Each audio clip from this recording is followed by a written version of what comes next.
tune in anytime. We going overtime, chilling with the homie Ty.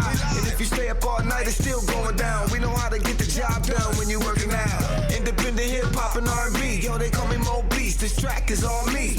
On fight night, we follow the bright lights. And I'm married to the money, I'm throwing it like rice. This right here is for the cage fighters and ball players. Those that earn, but with nothing to do with pallbearers. Music, interviews, fashion. 24/7, Big 10 states, we do it with a passion. This is nothing new, we've been at it a long time now. Since 1974 radio. Just open up your ears and eyes and watch how it goes down. Since 1974 radio. 1974 radio, been here a while. Since 1974 radio. Now open up your ears and eyes and watch how it goes down. Since 1974. Welcome to Ty House. You are on his show now. It's about to go down. You know what it is when you see that phone sticking out. Since 1974 radio.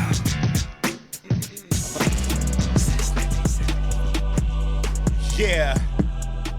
Woo! Whose beat is this? Show beat. Okay. Ty said it's my beat. I'ma rip it with my heat like Mookie Blaylock in 93. I'ma assist the Heat, assist the Hawks, assist the beat. Put my feet to the street, hit it at 100 miles per hour. I can't be beat. Call me Usain Bolt. Hold up. 21 Savage, hold up. Migo Flow, hold up. Little bitch bad, hold up. Little bit, hold up. 100, hold up. What's up, y'all? I'm the DJ Show since 1974radio.com. It is February 8th, 2017. I am here. I am the DJ. To my right, I got my baby girl once again back for another week. Let's hope she's on her best behavior today. Say what's up, Kenny. That's what's up. Hi, Kay. Hi. She in chill mode right now. Handling. She got her peakers on. And you know that. Handling production duties, as usual, Mr. Ty House in the building. What's poppin'? What's happening then? I'm all right, man. I'm all right. It's a decent day here in Lorain, Ohio, Northeast Ohio. As always, we are at the One Vision Recording Studio Complex, Studio C, 422 Broadway Ave, Lorain, Ohio. And it's about 30, 35 degrees outside today. Did the groundhog see his shadow? And wasn't that like last week? I don't know. I don't pay attention to that bug. I think the day that it happened, I was wondering that, like, did he see it? I ain't hear nobody talking about it. Is it possible to see a shadow if the sun is not out? Is that possible? Is it? Why the fuck is he scared of his shadow? Is he scared of it? If he see his, I think that what it is. If you see his shadow, he gets scared and run back in the hole. I think it's silly, and it's like, you know, I think I would run back in the hole if it was a million motherfuckers standing around with cameras flashing, cameras and shit. I come out, been in this motherfucker all winter. I come out this motherfucker, y'all snapping pictures and shit. I'm going back in too. I mean, it just goes to show how Americans have the ability to take anything and turn it into something. If you make motherfuckers believe. You know, like, I've been on this everybody give me $1 kick. Woo! If I can get everybody to give me $1. Woo! If I can get y'all all to give me 50 cents, shit, a quarter. If I can get a quarter from everybody on Earth. I was kind of saying that about the city of Lorain. You know, it's got a deficit right now. They're looking at a deficit of, I think, around like 3-4 million, something like that. And I was just saying, you know, if every citizen, you know, paid like $10. I didn't say 10. I said 100. Was that 100? Shit, 100. You know what I mean? That's awesome. I mean, and even if you did it, but when you look at the scale of it, and and I will say that right now, and for the last several years, the city of Lorain has operated at a bare bones level. You know what I mean? Because of their budget, all they can basically do is your basic judge, police, fire, treasury type things, street department. You know, even with the street department, It's just you're getting your bare minimum. You know Right. what I mean? I don't really be out here as much as I used to, so I can't speak on how they're handling the streets and everything like that, and the side streets. I can't really speak on that. But as far as, maintaining the parks in the summertime, you go by some of the parks sometimes and it's like, man, like, yeah, I think we could do a better job than this. Right. But when people think about the potential services, how it could be improved, and if they could bring back being responsible for summer programs that get the youth involved, whether it's sports or community service or something like that, because right now the city just doesn't provide that kind of stuff. Right.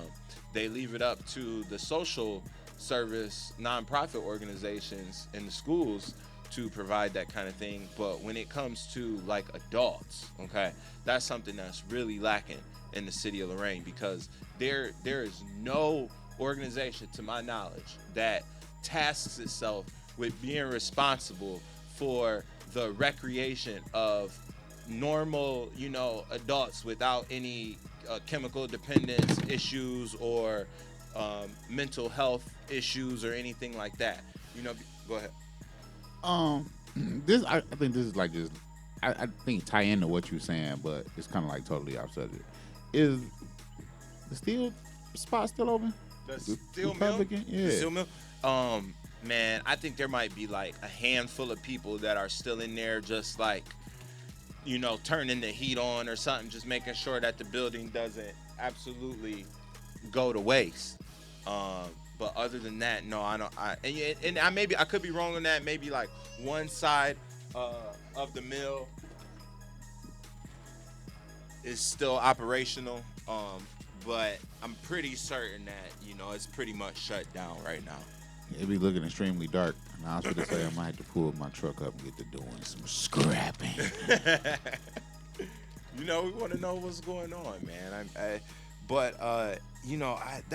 I could do a whole show on the history of the steel industry in that particular steel mill, that plot of land in Lorain, and how it got to that point where it is today, and the potential future uses of that site, which are pretty much nothing at this point, because it would take so long to rehabilitate that land.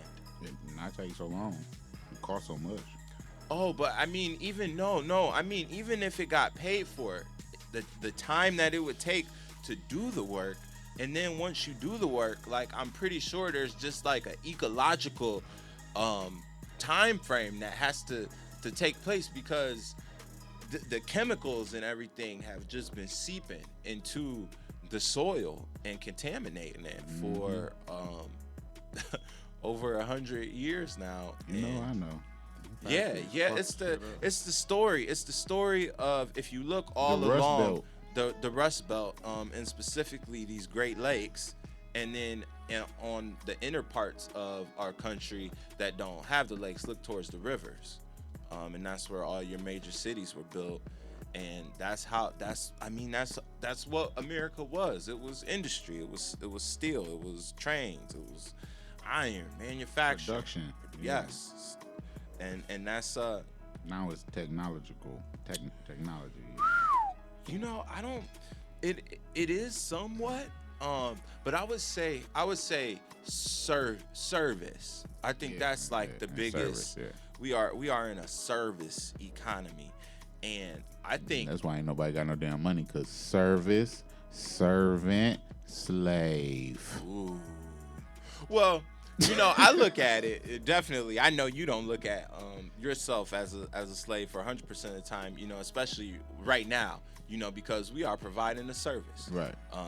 to our people, and and also, I tell you another word. Slaving for y'all right now. We are slaving, and ain't nothing wrong with being a servant of God. I would be a servant of God every day, because I've been very blessed with many things throughout my life, and if all I have to do to continue receiving those blessings is to be a servant and to continue doing right by people, and making sure my baby don't yell at me because I give her cookies when she want them. If that's all I got to do, then I think I'm doing all right, and I'll take that.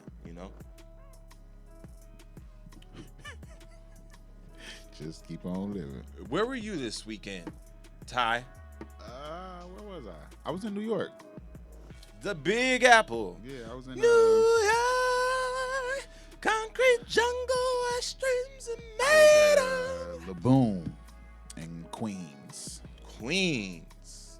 When I was in New York, I was only I've only been in New York City one time, and I was in Manhattan. Mm-hmm. Actually, I gotta find those pictures somewhere, man, because I took pictures right in front of Trump Tower.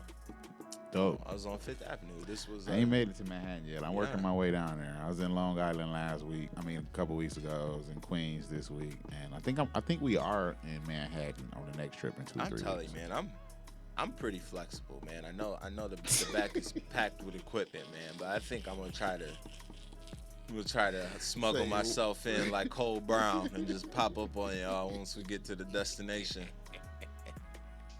Like, hey, Man. hey, niggas. Or you know what? You know what else might also just be worth it for me is looking at a bus schedule and just planning on meeting y'all somewhere, you know, just to maybe we can get some interviews and do some since 1974 work, because I've been dying to get out on the road. Got Philly coming up. Philly, what's the date? This week is the 10th, 17th, 18th. Be in Philly on the 18th. Detroit on the 6th. Ooh. Detroit 16th and 17th, Philly the 18th. Yeah, that is cutting it kind of close for me. Her first birthday party's on the 19th. Pretty I early was on the looking at 19th. that. Yeah, so I don't think I'm gonna be able to make that happen. But we'll keep an eye on it. We'll keep an eye on it. I wanna start getting back out on the road, doing some traveling more now. Baby girl's gonna be 1 tomorrow. I'm so excited about it. I mean, I think I'm really kind of like a low-key person when it comes to birthdays and stuff like that. So like her mom keep telling me like, oh, I'm gonna cry and da da da da, and you know, I think it's just gonna be like another day for me. Yeah, She's gonna look the same tomorrow. It as ain't she gonna does start. It today. ain't gonna start punching you in the gut till you get to like 10, Mm-hmm. cause that's gonna be a big birthday for her. Right. Like double right. digits, Dad. Right. You know what I'm saying? Cause my daughter, if she could skip over 9 tomorrow, Go straight to 10. she would. She's like double digits, She's Dad. kind of just like 9. You know, we're gonna kind of do it light this year. Never gonna get single digits back ever. It's gonna be double digits from now on out. That's big to kids. So your little girl will be 9 on Friday. Yeah.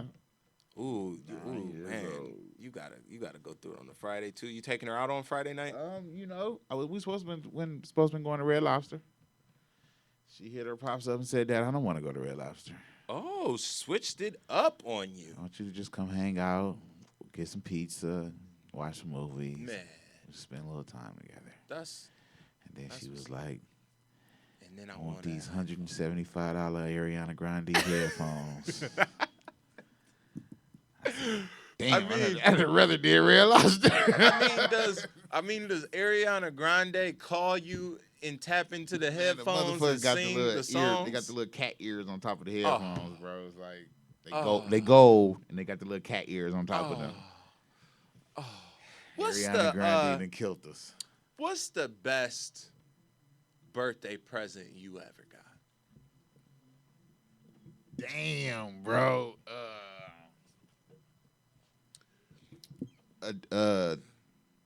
2006 Dodge Charger in 2006. Oh damn.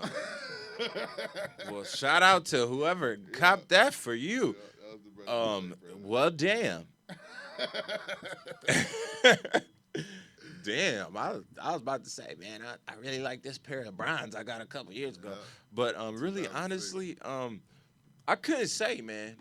Growing up, my birthday was kind of funny, man. It was kind of funny because grew up, my mom, single mom, and it was her, my brother, my older brother, and I. His birthday was at the end of May.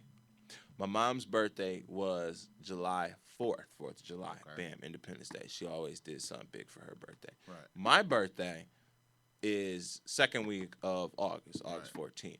So, back to school.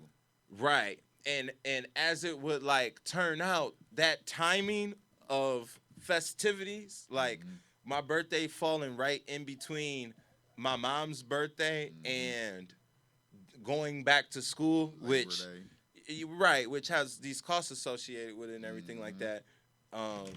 You know, You got baseball cards. man, it used to be slow. You better put these up. They may be worth something someday. It was slow for me on my birthday, but you know my mom always did something except for 1 year, my nigga. My mom she really did it. I think it was like my 12th birthday, bro, and couple weeks before my birthday, I had broke something of hers. It's just something inconsequential, you know what I mean? My mom has I call them nigger knacks. Some people call them knick-knacks. I call hers knick-knacks because it's just everything. She just got shit everywhere, little dolls and vases and just you know exactly what I'm talking about. Okay, so I had broke one of them and she said something along the lines of, okay, you think that's, well, I ain't getting you nothing for your birthday. And she went around, not only did she not get me nothing for my birthday, but she didn't even say happy birthday. My mom got up every day, 5 o'clock, went to work, you know what I mean, got up, business as usual, didn't stop in and say, hey, good morning, happy birthday, Does, love you, da. Came home, you know, had a normal day. And, you know, of course, I didn't say nothing. I probably even, like, stayed out of her way just to, like, not give her the opportunity to say, like, I want you to come find me and make sure you come say it. Went the whole day. And I think I didn't even say nothing about it to her until it was convenient to me, you know, where I could just bring it up. And she acknowledged it and was kind of like, well, you know, Des, I'm sorry, and da-da-da-da-da. But I will say best present that I ever got on my birthday. She did come through. It was my 16th birthday. I obsessed on a pair of shoes that was popular when you was young. The Weapons. Damn.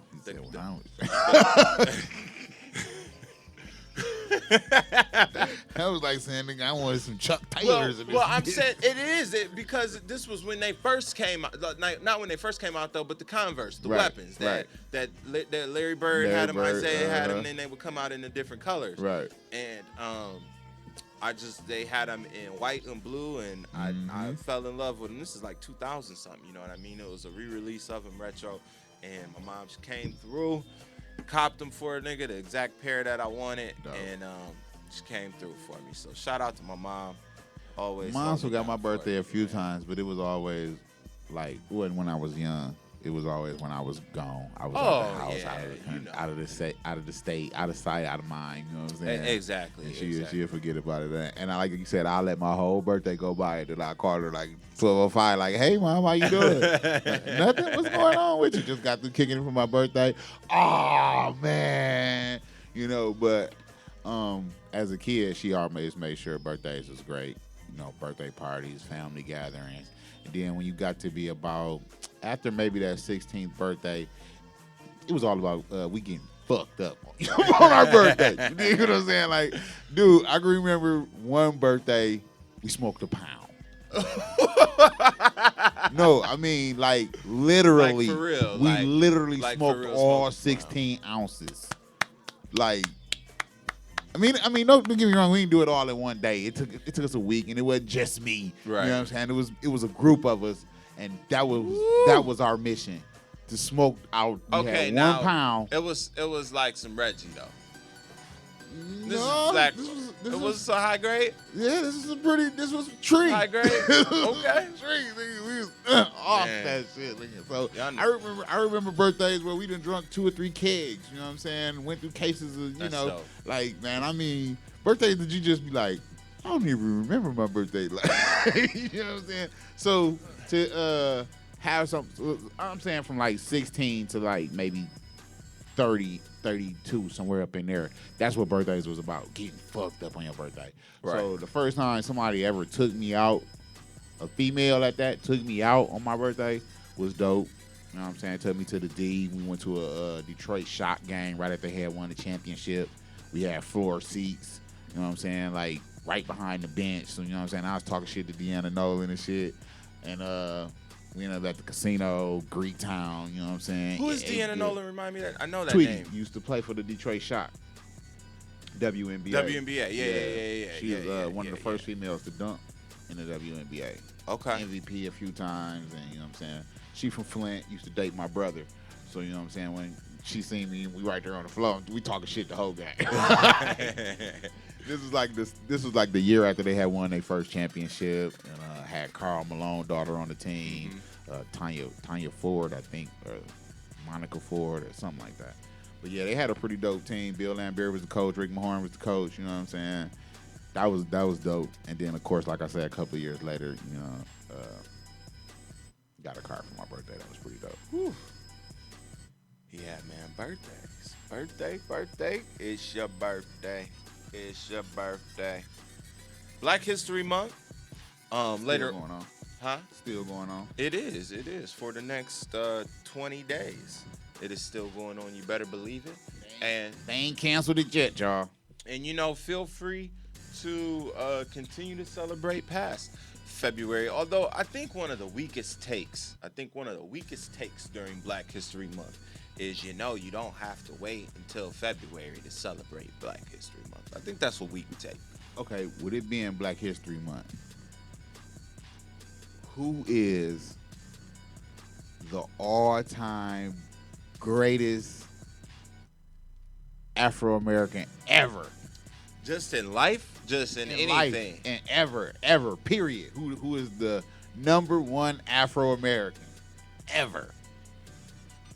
The greatest. The super nigga.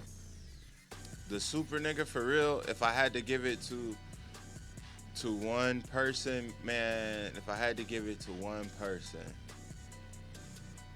just represented black folks to the fullest and the greatest capability.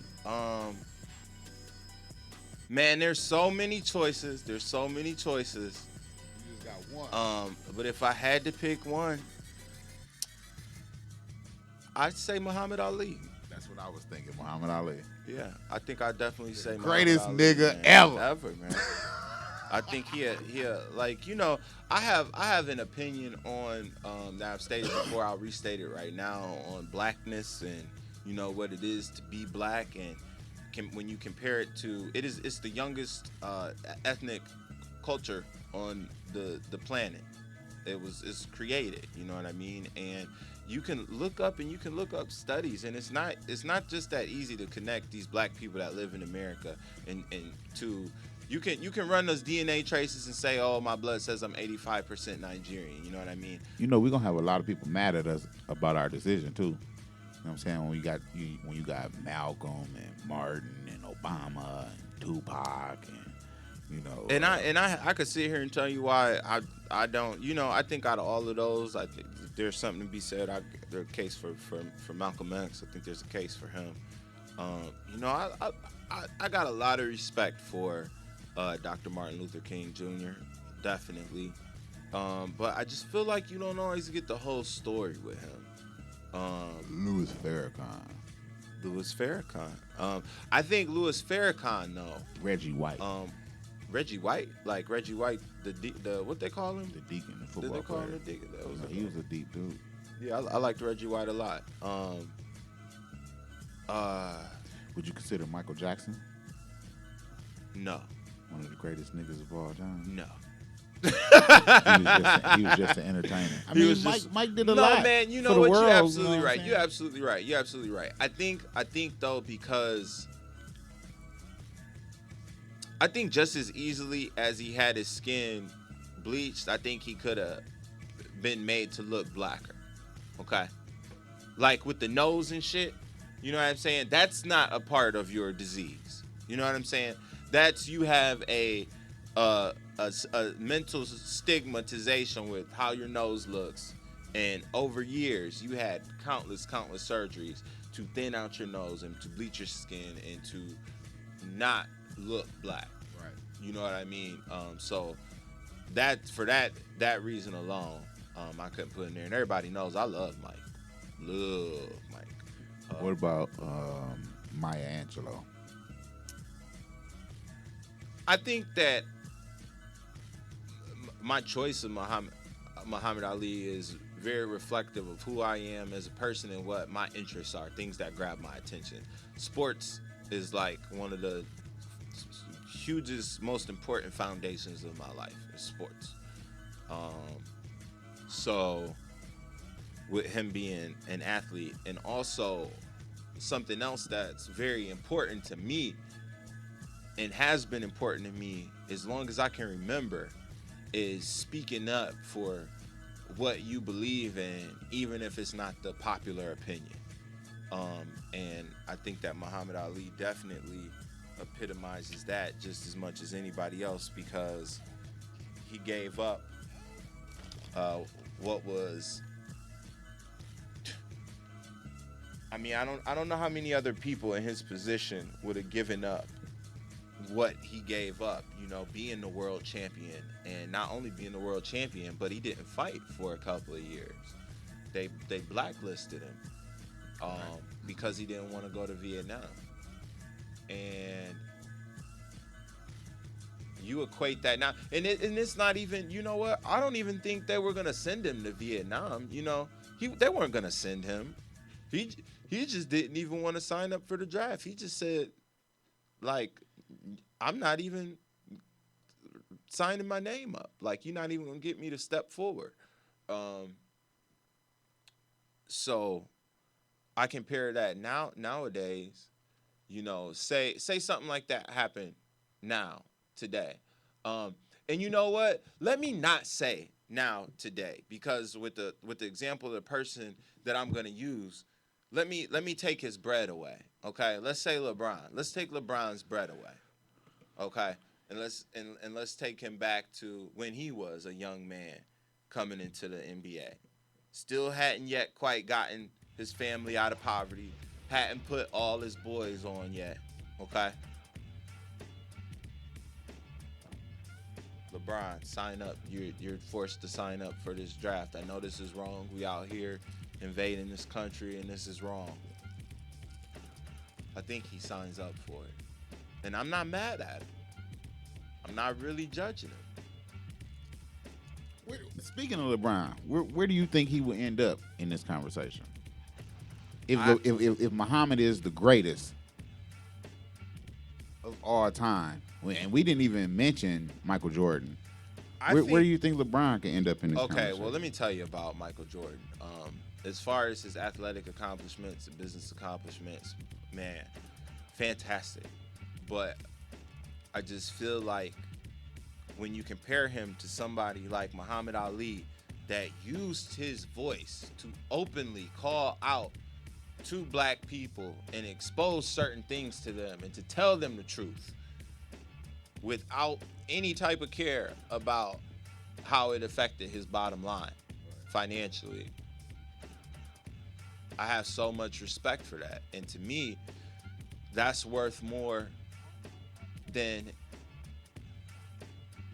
any amount of money and prestige that you could have. Now, it's easy for me to sit here and say that, but let me tell you something, people. Michael Jordan, like anybody directly related to him, I mean, they're taken care of for forever. Okay? Like, and that's how that shit works, y'all. Like, once you get that kind of money, you start building trust funds and shit, okay? So you building money that's just stacking and stacking, and you got it in investments, and it's just stacking and building, and it can't even be touched, for generations. It's like, this is for my great, great, great, great, great. This will always be here. Not to mention the physical structures, that he's building, and the property that he's obtaining. And I don't think that Muhammad Ali has that. And when you look at what is actually, at the end of the day, going to uplift us as a people and to put us as black folks in better situations, what's going to get us closer to that? Inspiration or money? Now, I think it's easy for me to juxtapose those, but I think they kind of work together, because people can use Muhammad Ali's words and his story to inspire them to get to a point of financial stability and a point of wealth. But in that same way, they can use Michael Jordan's inspiration. Because let me tell you something, y'all. Let me tell you something. And you need to pay attention to what our president is doing and the people that follow our president, because we live in a very business-minded society, y'all. And I think I'm gonna keep saying this every week because y'all not hearing me when I say it, that this country, everything, it's about business.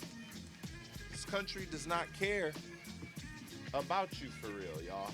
It's about business. All these, even welfare. You look at something like the food stamp program, okay? Let's look at the food stamp program.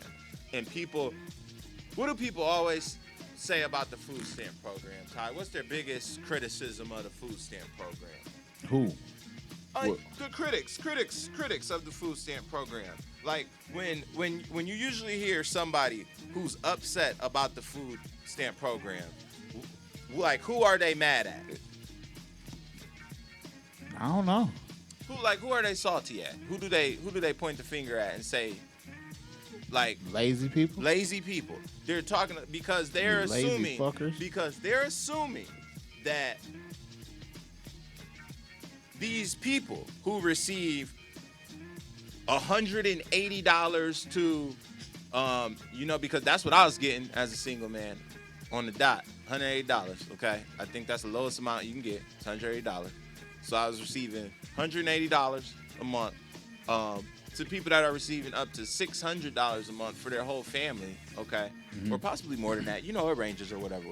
They're assuming that these individuals are the ones benefiting the most from this program, right? They assume that, this is here to benefit these people at our expense. But wait.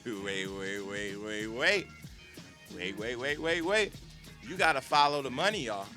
You gotta follow the money. So you look at a city like Lorain, Ohio. You look at Lorain, Ohio, that has a population of 65 to 69,000, somewhere in that range. And, I don't know the exact number of people that are on food assistance, but I'm going to go ahead and say that millions of dollars every year are used on EBT cards in the city of Lorain, Ohio. So I would love to know, to go to one of the, because there's only maybe 3 or 4 actual grocery stores in the city of Lorain, okay? I'd like to go to them and find out what percentage of your income comes from EBT. That's guaranteed money. Now, That's what would you just to shit. take a wild guess? Take Fligner's right up the street here on Broadway. I'm gonna say almost 65%. 65%, you would say. It's over half. Now I'm gonna give people a little bit more of a benefit of the doubt, and I'm gonna say it's not quite half. I don't think it's quite half, because I'm not always up in people's pockets and stuff like that, and paying attention to how people are paying at the register. But I just feel like if I took 10 people that I know, I'd say maybe 3 or 4 of them are actually receiving food stamps. Okay, let's just say this. Let's just say if you went to Fligner's right now and you stood at the beginning of any one of them lines and watched 10 people come through that line, how many of them people you think gonna whip that EBT card out? Right, and that's what I'm saying. I'm thinking 10 for 10. Now, fuck 65%. 100%. Everybody gonna whip that EBT card out. They might have cash in their pocket. They gonna whip that EBT card out. It might be somebody else's. That's something else too. There's people are selling the EBT card. and that money is turning back into cash. But you know whose bottom line that doesn't affect? It spends at the grocery store the same. So basically, what if y'all whoever's listened to this, if you haven't understood what I'm saying yet, I'm saying that the grocery stores are benefiting way more than these individuals are. Right. Like they are profiting off of the food stamp program, okay? In the truest sense of the word. Right. You know what I mean? Like like, yeah, these people are getting free food. Yeah, but I mean, it's food. Yeah, they can kind of flip that and turn it into 50 cents on the dollar. But I mean, if you really, really, really think about it, if you think about what's really best for this person, that's not what's best for them. That's holding them back, especially because they know it's always there, especially when you get to the women that become career food stamp, welfare, cash assistance abusers that understand dollar amounts and understand, you know, I can have this many kids and I can get another kid and, you know, and keep doing that shit. And then I can have my baby daddy buy a house, not change his address from his mama's house, and get Section 8 through him, and he keep the money and he live there with us. Now, people that's working the game like that, I ain't mad at you. I ain't mad at you neither. I need some training. You know, y'all need to set up a YouTube channel and start teaching other people how to get down with the program. But you know, I did say she going to school on the state with the kids.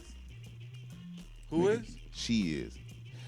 I mean, I read a study one time that said that a family of 3 makes $70,000 a year off the state. It's possible for them to make $70,000 a year off the state. What are you saying? Like through all the benefits and programs, and like I said, if she owns state assistance and they don't get married, but he go buy a house and keep his address as his mama's address and let her move into his house, he can get to Section 8. So they keeping all the money in the house. Right. You know what I'm saying? Right. And then along with the food benefits, cash assistance, her going to school, and he got a job. Right. Because when you got the Section 8 voucher, you can go and find your house. And you can go pick that house that is owned. Raping it. You're raping the system, man. But you can't, like you said, you can't be mad at nobody for figuring out the, you know, because that's the blueprint. same way. That's the same way that Donald Trump got to where he is. It's just a different book. You know, he's just using a different playbook and figuring out how to do the hokey pokey around the rules, baby. You gotta learn how to do that. That's America. That is America, right? That's America. Let's take a quick music break. And then we want to come back and I want to hit some headlines. Talk about a couple things in the sports world. I got some Cookie and Flows MCG. Let's hear it. This is the ID. Oh, shit. Ooh, who? What show is it? Man, I had a flashback to when I misspelled lunch in the Citywide Spelling Bee, 1996. This is the I Am the DJ show since 1974radio.com.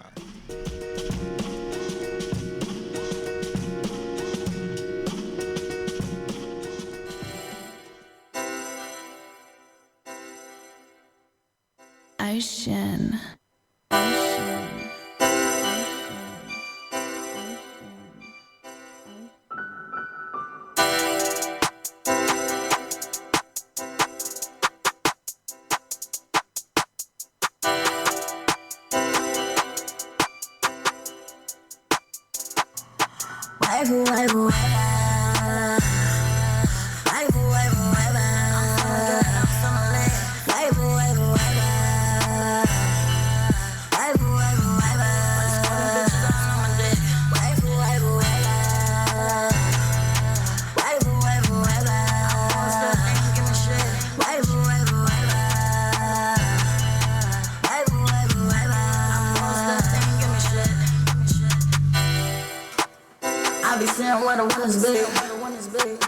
Feel like Jordan back in 93. All night been hitting threes on that. I got wet splash, I'm next. Splash, I'm who hot as me? Man, I said again, who hot as me? I ain't out here trying to be nobody. I've been bout it, I've been got it, man. I'm turned up and faded, like a nigga graduated. Got so much sauce dripping on the beat, saturated. Rest in peace to you haters. I take the wheel, I hit the gas, got horsepower, second on the dash light. Took off, ain't been back since. Fuck them, I don't need no friends. chase the tide, I'll ride the wave like a suicide mission. Hella kind of flow, I don't hear you niggas, I ain't got no ring. I wipe, I'm lit as fuck, I'm feeling good.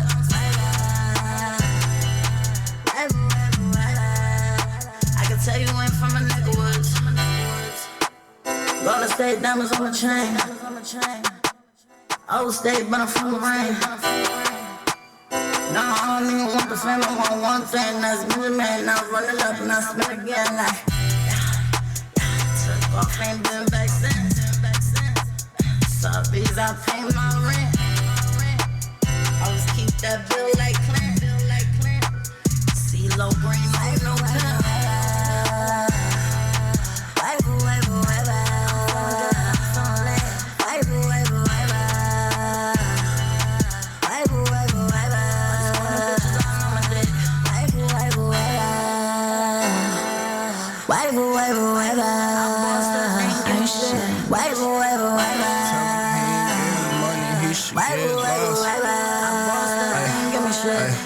Hey, boss up on these bitches like Rick Ross.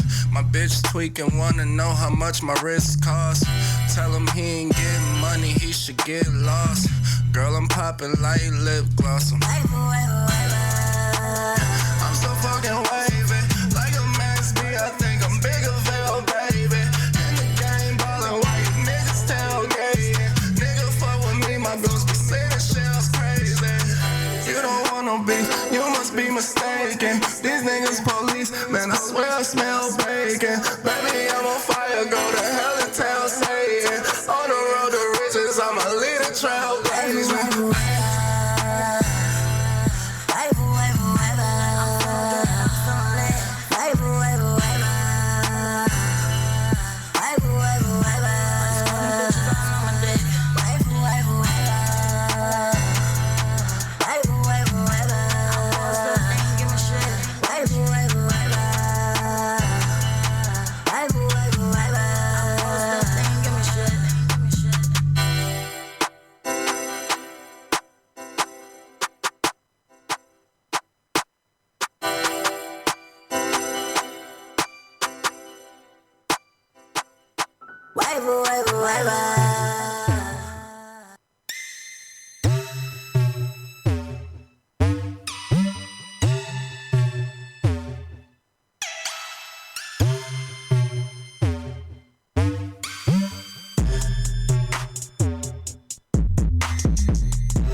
Hey, if anybody knows a lady named Joe that works at First Mirror, tell her to holler at me. Say it again. Said if anybody knows a lady named Joe that works at First Mirror, tell her I left some money up there. It's like I think she married, man. I ain't like Future. You left it up there on purpose. I don't give a fuck about no ring. We are back. This is the I Am the DJ show since 1974 radio. Dizak Kizam. Let go. I got to get out of here before the bank closes. You hear Michael Jordan say 73 wins ain't shit. Ty, I'm glad you brought that up. That is on my list of things to talk about. So let's talk about that. Let me give you a little breakdown. The owner of the Golden State Warriors, Joe Lacob, he was at a dinner.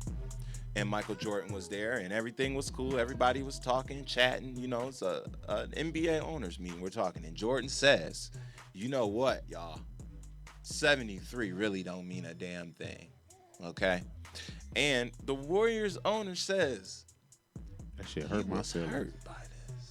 He said, I was so emotional. That's why he told me that. And I can't let go. I am trying to. Yeah, man, he was feeling like Carl Thomas in that bitch. And then that's why the owner let it be known that he said that shit. To fire his team up like, all right, you bitches. Yeah, you know, he put y'all that little can't fire lose under him. no more games. But, you know, I mean, so my question to you, Ty. Is, was Jordan just hating, or was that real spill right there? It was real spill, but it was a little hate intended. You know what I'm saying? He got tired of motherfuckers bringing up the whole they 73, they beat the Jordan team. But that 72 team got a championship. And without that ring, it don't mean a thing. You know what I'm saying? It was 73 regular season wins. That's one of those things that you can't really say it don't mean nothing. Okay, I'm gonna prove to you that it don't really mean nothing. How many of us remember New England went 19-0? I'm 18-1. See? 18-0 or whatever. It wasn't Miami. It wasn't the 72 Dolphins. No, they are not as memorable as the 72 Dolphins. But they're not forgettable. That and actually, Ty, that is literally the equivalent. That is literally the equivalent. Is that was the 2007 Patriots that lost to the Giants in that Super Bowl with the ridiculous helmet catch. Let's talk about that for a second, man. Was that the best Super Bowl you've ever seen? The Super Bowl that just passed? Yes. I didn't see it. Oh, you didn't watch it? Nah, I listened to it. I was at work. I'm gonna say everybody said that, and I'm gonna say no because from a football game perspective, you know, like yeah, it was dramatic, but I think it's more entertaining to see two teams go back and forth all game, go back and forth, and then for it to come down to something at the end, you know, not to see one team clearly jump out ahead of another team and then to watch them collapse because you really can't put it any other way, okay? They collapsed. The drive after New England had made it 28-20 and they had the opportunity to go down and kick a field goal. They were in field goal range. Had the ridiculous catch by Julio Jones. They was in field goal range and then proceeded to have like a holding penalty and a sack. And then it was like, ooh, y'all probably gonna lose. And not just that, I mean, they came out well before the halftime or during the halftime, you heard the commentator say, is Atlanta going to be able to maintain this momentum with a 45-minute to an hour break? And I think when they came back, the exact number was like 1:15. It was like an hour and 20 minutes since between the time that Atlanta's Atlanta's offense had touched the ball because you had a long New England drive that ended in a pick six. So then defense comes right back on the field. And that right there was my issue. Like, because the defense had to come right back on the field, because you got to remember, Atlanta got the ball to start the second half. They came down and they scored, right? And then that's when all the trouble happened, because I felt like they got complacent up 28-3. And instead of keeping the pressure on Brady, which is what got him to 28-3, they was blitzing Brady. They was hitting Brady. After they got up 28-3, they started dropping back into a zone, playing everything safe. And Brady got the bomb in their ass. Like, nigga, do you know who I am? You was supposed to keep killing me. You was not supposed to let up till I was dead. Do you think they ran out of gas, or do you think it was a strategic thing? I think they fell back into the zone and was like, let's protect this lead. You know what I'm saying? Yeah. If we can hold, we especially after coming out of the halftime and scoring, going right down the field and scoring. As a coach, at that point, it is kind of hard to feel like. I mean, they had 22 minutes left in the game. We up 28 points. Let's protect this lead. We got one of the best defenses in the league. Let's drop back and relax. And they should have kept that pressure on Brady. They should have kept blitzing his ass, kept hitting his ass. Even if it was hitting him after he had let the ball go, you had to keep hitting his ass. They missed an extra point. Patriots missed an extra point to make it 28-9. Yeah. And then proceeded to kick a field goal. A field goal and then 2 touchdowns. 2 8 points. The 2-point conversions. I mean, to let that happen, I mean, shout out to the Patriots for doing their part, doing what and they do. finishing the job, playing 60 minutes. But man, oh wow. But let's say this for a second. What a 3 straight championship series in the major championship sports. You had the NBA Finals go to Game 7 after one team was down 3-1 and come down to the final minutes of Game 7. You had a World Series where one team was down 3-1, came all the way back to win in extra innings of a Game 7. Extra innings of a Game 7 in the World Series. And then in the Super Bowl, you had another epic comeback. The biggest comeback of all time. Shit, let's not forget the NCAA championship game, buzzer beater. You know what, Ty? Villanova. I really haven't cared about college basketball for a long time, man. And won me $175. Shout Man, out to those shout out Villanova to them, Wildcats. man. I can't really tell you what my disconnect is with college basketball. Why I'm just not. I think I really feel like the last time I was really watching it was like Greg Oden, Mike Conley days, man. When Ohio State was good. I was going to say, so the last time the Buckeyes was relevant. Well, they was good. They was good a couple years ago. They went to the Final Four. They had Aaron Craft, and that was a dirty squad. they was out there.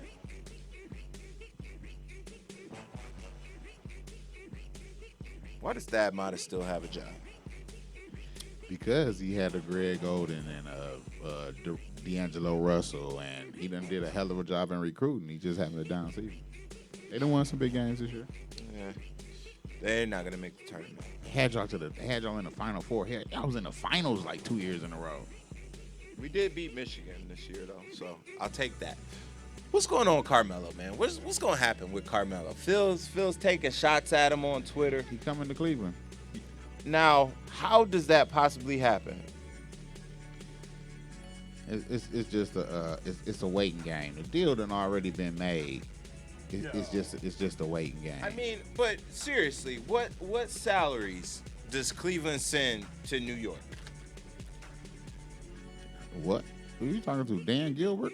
You crazy. He ain't finna send nothing to No. New York. He ain't finna send no salaries to New York. He finna keep adding to this luxury tax that he gonna pay. That's what he finna do. But so you're saying that the Knicks are just gonna release Carmelo? They was gonna just give him to the Clippers. Why they don't want to just give him to Cleveland? But look though, you And- can't in the And NBA. that's the problem right there. They was just gonna give him to the Clippers. Now, but they want Kevin Love from the But Cavs. look though, in the NBA, you don't trade players, you trade salaries. So in order to trade the players, you either have to have a combination of players that have the equivalent salaries or a trade exception that can have a dollar value. And Which the Cavaliers have 4, and it don't matter if you want to pay that luxury tax. You can make any trade you want. You can take on any salary you want as long as you paying that luxury tax. But no, if you don't have the trade exception or the players, you literally can't do it. It's not possible. Yes, you can.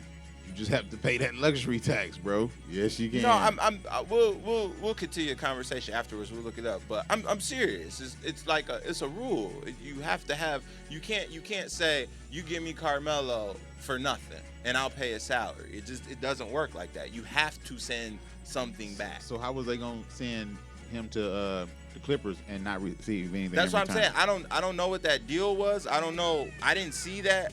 But there was a deal. Like they would have had to be sending some type of package back. Like that's just how the NBA works. Tell me what player They didn't has want been nothing traded for nothing.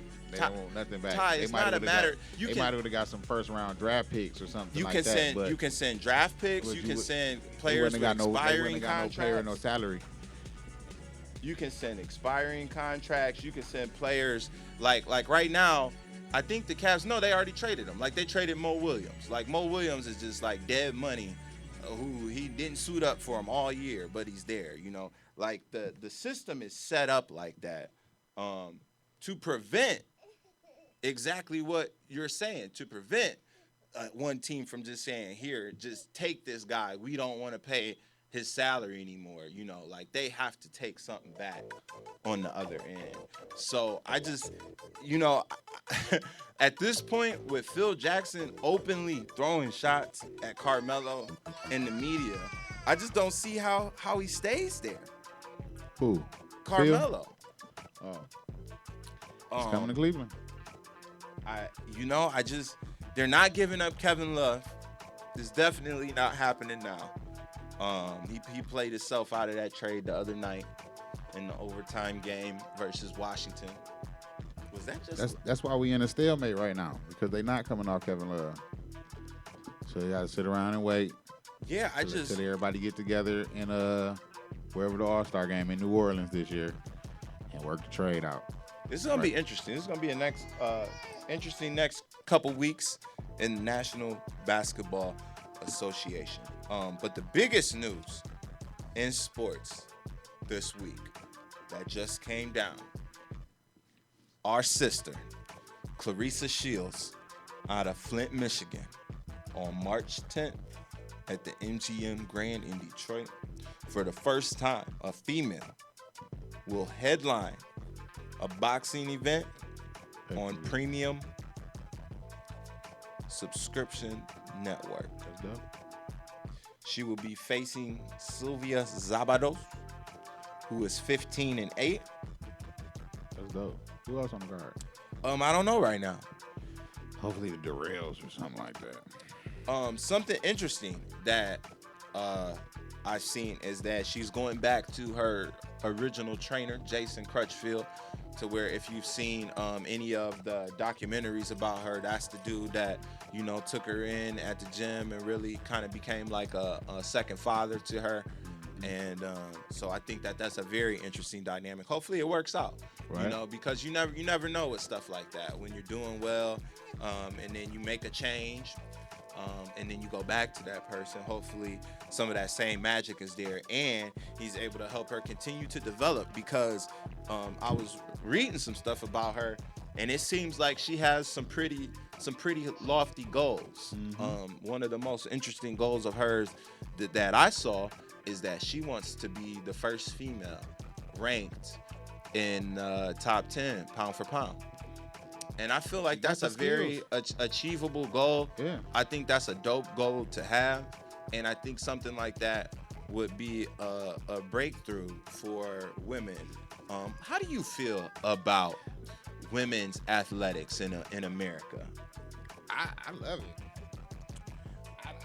I love it. Only thing I mean, you know what I'm saying? I'm gonna say, and I probably catch some flack for this, but the whole drawback of women athletics with the whole sexuality thing, bisexuals and lesbians, and you know what I'm saying, that kind of put, like, I guess a little damper on it or whatever. But I love to see women out there being athletic and, you know what I'm saying, keeping their bodies in shape. I love to see a woman with an athletic body. That shit is a turn on. Why is women's sports in America not more popular? Because I think what I just said has a lot to do with it. Like, us as men, when we watch women's sports, we are very sexually oriented with the reason that we're watching the sport. Right, you know what I'm saying? No doubt. If you got a bunch of women that's running around looking like men, or you know what I'm saying, it's kind of like, I don't want to watch that. You know what I'm saying? If I'm watch that, I'm gonna watch the NBA. You know what I'm saying? But at the same time, I say that, and you had lingerie football on ESPN and Spike, and it's no longer there because evidently it wasn't getting the ratings. Yeah, I think when you look at the most successful women's sport from a financial perspective, I would say it's probably tennis. I would probably say that. And that's probably the women's sport that I see on TV the most, and there's definitely a sexual element to that. Very attractive in most cases, bodies all the time, in shape, fit, in tight clothing, short skirts, they out there. But the other women's sports, like you said, the WNBA, they don't get a lot of shine. I'm just not a big soccer fan. I don't even really understand how the WNBA has really survived. The Oh, 20 they're years that- surviving off of the guys. They're It surviving has off of to the be backs of the guys. because It's I a mean, fact. like It's a fact. the arenas are not packed at all. It's a fact. They're surviving off of the guys. The guys, the NBA supports the WNBA Man, the shit's same way. crazy. The same way that Ohio State football carries every other sport on that campus, with the exception of probably basketball and maybe a few other. It's a sports good here. product. It's a really good product because them girls go hard, man. They be hooping, man. It's just I have an appreciation for women's sports. Personally, I feel like it's got to get a little bit more sexy. There is a huge opportunity for professional women's volleyball to take off as a major American sport. They could play in the arenas, on the basketball courts. You shorten it up a little bit. You create some more on the floor seating if you need to. Whatever. It would whatever. definitely have to be a up close and personal sport. You said a what sport? A up close and personal sport. It would have to be something that you was like close to. You have to be close to the action. You can't be like top of the queue. Oh well, but I'm saying though, but volleyball, you could follow a volleyball game from Loudville. I don't want to follow the volleyball game per se. I want to be close so I can see the curves of the shorts. Hey, I mean, it is what it is. I'm just speaking for all men out there. If you gonna watch volleyball, you ain't watching it for the damn game itself. Well, I tell you what, I love playing volleyball, and I appreciate both parts of it. I appreciate the game and the other parts of the game. Okay, so you gonna just tune in to just the volleyball game? Can't you watch everything? Can't you see it all? Can't you? Let me ask you this. Let me ask you this. When you go to watch an exotic dancer, okay? Okay. Can you not pay attention to her routine at the same time? Admire her beauty? Hell no, I ain't looking at no goddamn routine. My head is bobbing from the song that's playing, and I'm trying to figure out how I'm taking her with me. How much more you gotta spend to get what you're trying to get? Man, no Yeah. damn routine. Did she just come out and do a pirouette? Hell nah.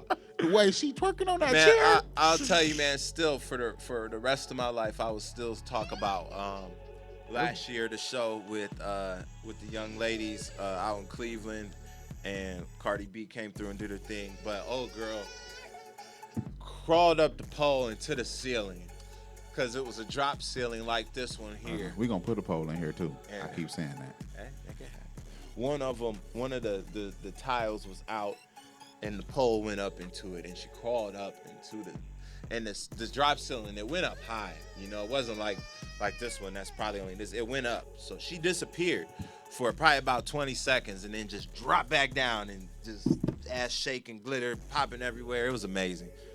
Shout out GMB. When's the next event? Let us know. We'll be there. Did you purchase the calendar? They came out with a calendar? The eye candy calendar. I didn't see it. Mm-hmm. You know what? Maybe that might be what I need to do. I might need to come out with a lifestyle studio, 12 months of Black History calendar. Now, damn it, Kennedy Mandela, I don't have time for this. Said, Dad, I don't your know hour is up. what the problem is. We almost done here. I was cool for a whole hour. It's up. Right. Right. You was 2 minutes overtime. We only got a little bit more left. I got to talk about a couple more things, Kenny, and we're going to be up out of here. You gonna talk about this why? I can't make you the bottle right now. Okay. I want to talk about the naked chicken chalupa real quick. Have you seen it? I've Have you had heard the about it? fucker. What do you think about it, Ty? Give us the preview of the naked chicken chalupa. I was tricked into buying it because of the whole chalupa name. I thought it was a chalupa with chicken in it, and then I bought it, and it was actually a chicken chalupa. It was a chicken with chalupa in it. No, the chalupa It is was chicken. Right. You thought it was a chalupa with chicken in it, but it was chicken with a chalupa in it. It was pretty good. You liked it. It was pretty good. I think I'm gonna go get me one when I get out of here. I'm not gonna complain about it. It was pretty good. I It think had I'm like a gonna go little. It had the little. I want to call it the little lemony lime sauce. The little, can't. It's not lemon lime. Did you? sauce. But it was like it had that kind of tang to it though. Yeah. Did you like it? The yeah. sauce though? Yeah, it was pretty good. Cause I was gonna sub the sauce for sour cream, but I'm gonna just. I leave mean, the you know, sauce you in might there. want to do that. You could, you know what I'm saying. You- You gonna get one too? You want one too? Yeah, I think me and Kenny might split one. She only got 2 teeth though. To top my show off this week, I'm gonna do a Black History spotlight. I think this guy, I've talked about him before on the show, but I just want to talk about him one more time. I just want to kind of read this article from when he died back in 2011. And this is titled Don Barton, a leading black businessman, dies at 67. This is by Nick Bunkley of the New York Times, dated May 19th, 2011, y'all. Don Barton, who rose from poverty to build one of the nation's largest black-owned businesses through casinos and cable television, died on Thursday in Detroit. He was 67. The cause was lung cancer, his lawyer Henry Baskin said. Mr. Barton's business empire started with a record store in Lorain, Ohio, that he opened at the age of 21 with $500 in savings. Last year, the magazine Black Enterprise ranked Barton Companies as the 10th highest grossing black-owned company with $405 million in revenue. Mr. Barton was the founder of Barton Cablevision, which built the cable television system serving Detroit and several suburbs. Comcast bought the system for more than $100 million in 1994. Mr. Barton used the proceeds to open the Majestic Star, a riverboat casino in Gary, Indiana. In 2001, Mr. Barton became the first black owner of a Las Vegas casino with his purchase of Fitzgerald's. But he remained bitter about being denied the opportunity to open a casino in Detroit. Several years after the city began to allow casinos, he tried to get one of the licenses, proposing a $1 billion theme park and resort in partnership with Michael Jackson. I thought that name sounded familiar. Yes, sir. In recent years, he faced setbacks in his businesses and in his personal life. His gambling company, Majestic Star, which operates casinos in Indiana, Colorado, Mississippi, Nevada, filed for bankruptcy protection. Earlier this year, he and his third wife, Bella Marshall, separated after 23 years of marriage. She said he was no longer competent to handle his investments, an assertion he denied. He had cancer, y'all. Mr. Barton was widely known for his charitable work. He organized a series of regional economic peace conferences to address Detroit's crime problem, national reputation, and need for economic development. He faced a lot of long odds, said the Wayne County executive Robert A. Facano, who often consulted Mr. Barton for advice. He knew how to run a business and have a heart for the community. He remembered where his roots were and never gave up wanting to improve this area. Donald Hamilton Barton was born on December 20th, 1943 in Inkster, Michigan, a mostly black suburb of Detroit. The ninth of 13 children, he grew up sharing a bed with 3 brothers and left for college in the hope of becoming a business owner rather than an auto worker like his parents and an older brother. I figured I'd give myself 10 years trying to be an entrepreneur, he said in a 2007 profile in the New York Times.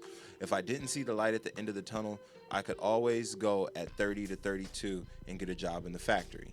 He dropped out of Central State University in Ohio because he lacked the money to continue.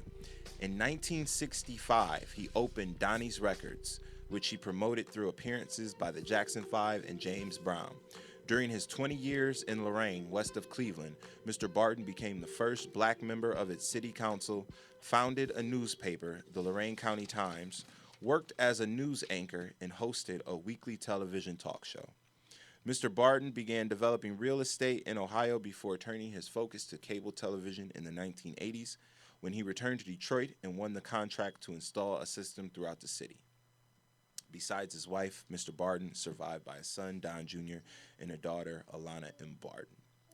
So shout out to Don H. Barton, representing Inkster, Michigan, also Detroit, Michigan, also Lorain, Ohio. If you didn't catch all of that, he was Lorain's first black city councilman. He started a newspaper. He had a TV show, weekly talk show. He flipped. I met Mr. Barton before. You met him before? Yep.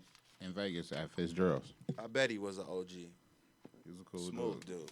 He used to stand at the front door and welcome motherfuckers to the casino. Really? I mean, that had to be like an amazing journey. So once again, y'all, he went from, living in Michigan, made his way down to Central State in Ohio, dropped out of college, made his way back up to Lorraine. Okay. I remember when him and Michael Jackson was trying to do that casino in Michigan too. They was gonna buy Boblo Island and turn that into a casino. Wow. That shit is crazy, man. And I'm sitting there thinking, like, damn, that name sound familiar. Yeah. When you started reading it, like, damn, that name sound familiar. Where do I know that name from? And then when you said Fitzgerald's, I was like, oh, I remember him. I met that dude. Yep. Shouts out to him. Yeah, man. So once again, y'all know your history. One of my favorite things about that story is the connection between Lorraine and Michigan. Because we all the same. We always talk about that all the time. Somebody catch up with his people and find out. Tell them we need the blueprint on how he turned 500 into 400 million. Woo! He got in. I got 500. Man, he got in on that cable. And I tell you something else that you can't discount from that story is, when you talk about promoting shows with Michael Jackson and James Brown, that's gonna elevate your record company, in your record shop. So, that's the key though. Connections, utilizing those connections, because in 1965, who was the Jacksons? You know what I mean? Like, they was on their way.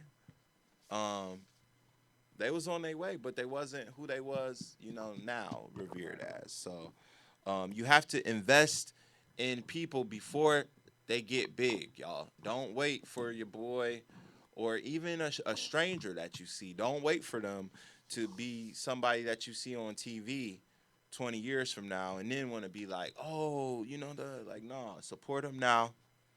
And let's all support each other, and we can all be successful in whatever lane we're trying to be successful in. I'm here to put that into your heart today. All right? We all trying to be successful. I want to wish a very happy early birthday to my baby girl right here.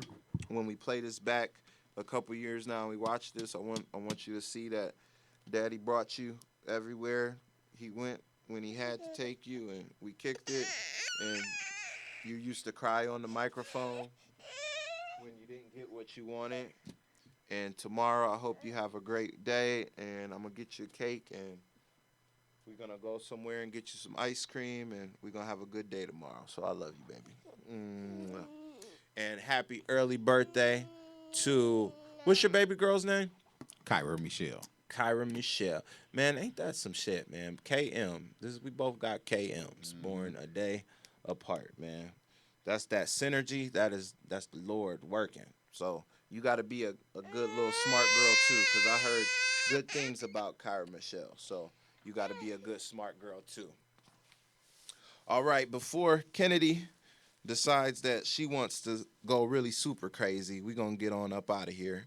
It's been a pleasure being here with y'all on the I Am the DJ show since 1974radio.com. Make sure you tuning in all week to hear the Midwest's best in independent hip-hop and R&B. Maybe we should play a song. Maybe on the way out. Play a song. Maybe on the way out. It might be a good idea. What we got for him? I got so much new music, man, that I just ain't had a chance to listen to. I don't want to just throw. Then we go with this Friend Zone, man. Shout out to the homie Caliente. We're Friend Zone here on since1974radio.com, home of the Midwest's best independent hip hop and R&B. Take care of yourself and each other. We out.